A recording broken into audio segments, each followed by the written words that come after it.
প্রথমে তোমরা ভিডিওটি দেখো, তারপর ভিডিওর পরে কমেন্টস গুলো আমরা পড়বো। So let's go. পরোটা বেচতে বেচতে তরকারি ফুরিয়ে গেছে, যেহেতু এটা তো বাড়িতে তৈরি হয়, এবার ফুরিয়ে যখন গেছে কিছু করার নেই, তাই যেটুকু টাইম আমি আছি 4:20 হলে হবে, না হলে আমরা আমাদের জিনিস বাড়িতেই নিয়ে যাবো। পাবলিক যা মনে করবে, হাজারো এক অপশন আছে, যা দিয়ে তুমি খেতে চাও।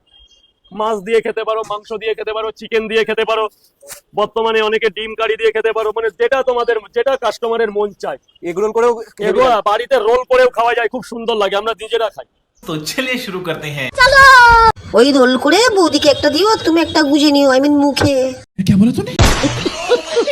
হাফ পদে আর হাফ মুখে গুজে গুমা পালা গান্ডু। কথা কি ক্লিয়ার? বলছি দাদা, রোল করে পেছনে ঢোকানো যাবে? জানি না। বাড়ি নিয়ে যাও, গরম করে কালকে আবার নিয়ে আসবে। अच्छा রোল বানিয়ে পিছনে ঢোকা। বলেন কি? ভিডিওটি ভালো লাগলে অবশ্যই লাইক কমেন্ট শেয়ার করে দেবেন।